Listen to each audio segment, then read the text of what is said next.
शेतकरी मित्रांनो नमस्कार. टेक्नो फार्मिंग यूट्यूब चॅनलवर तुमच्या सर्वांचं स्वागत. आजच्या व्हिडिओमध्ये आपण कांदा पिकात महत्त्वाची कोणती बुरशीनाशके वापरली पाहिजेत, तसेच फवारणी कधी व कोणत्या काळात केली पाहिजे त्या संदर्भात आपण माहिती बघणार आहोत. तर व्हिडिओ हा शेवटपर्यंत पहा. तसेच चॅनलवर नवीन असाल तर चॅनलला सबस्क्राइब करा, सोबत बाजूच्या बेल आयकॉनला क्लिक करायला विसरू नका. कांदा पिकातील रोगांचे नियंत्रण करण्यासाठी केवळ औषध माहीत असून चालत नाही, तर तो रोग नेमका कशामुळे झाला आहे आणि कोणत्या स्थितीत कोणते औषध प्रभावी ठरेल हे समजून घेणं गरजेचं आहे. खाली कांद्यावरील प्रमुख रोग आणि त्यांच्यावरील सखोल उपाययोजना आपण जर बघितल्या. 1. कांद्यावरील करपा ब्लाइट सर्वात मोठा शत्रू.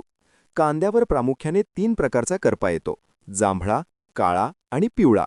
सुरुवातीची लक्षणे: पानांवर लहान लंबवर्तुळाकार पांघरट ठिपके पडतात, जे नंतर जांभळे किंवा तांबूस होतात.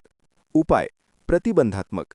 रोग येण्यापूर्वी किंवा लक्षणे दिसताच मँकोझेब 75% M45 2.5 ग्रॅम किंवा क्लोरोथॅलोनिल कवच 2 ग्रॅम प्रति लिटर याप्रमाणे फवारणी करावी. उपाय: जर प्रादुर्भाव जास्त असेल तर आंतरप्रवाही सिस्टमिक बुरशीनाशके वापरावीत. ॲझॉक्सिस्ट्रोबिन आणि डायफेनोकोनाझोल ॲमिस्टार टॉप 1 मिली प्रति लिटर, टेब्युकोनॅझोल फॉलिक्यूर 1 मिली प्रति लिटर. 2. मूळकूज आणि मानकूज रूट अँड नेक रॉट. हा रोग प्रामुख्याने जमिनीत जास्त ओलावा किंवा बुरशीमुळे होतो.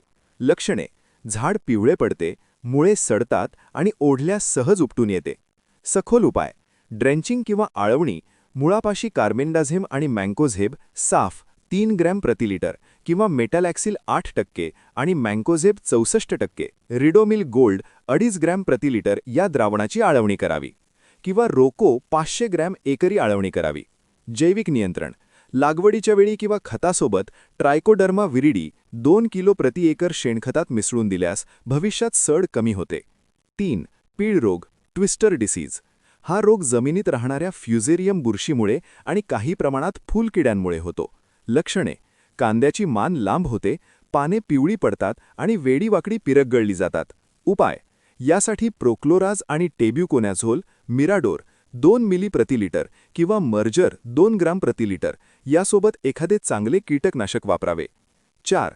फवारणीचे तंत्र. महत्त्वाचे मुद्दे: पाण्याचा पीएच. फवारणीसाठी वापरले जाणारे पाणी स्वच्छ असावे. पाण्याचा सामू पीएच 6.5 ते 7 असल्यास औषध जास्त प्रभावी ठरते. स्टिकरची निवड: कांद्याच्या पानावर मेंचट थर असतो. औषध पानावर टिकण्यासाठी सिलिकॉन बेस्ड स्टिकर वापरावे. नत्रायुक्त खते. करपा वाढला असताना युरियाचा वापर टाळावा, कारण नत्रामुळे रोग अधिक वेगाने पसरतो.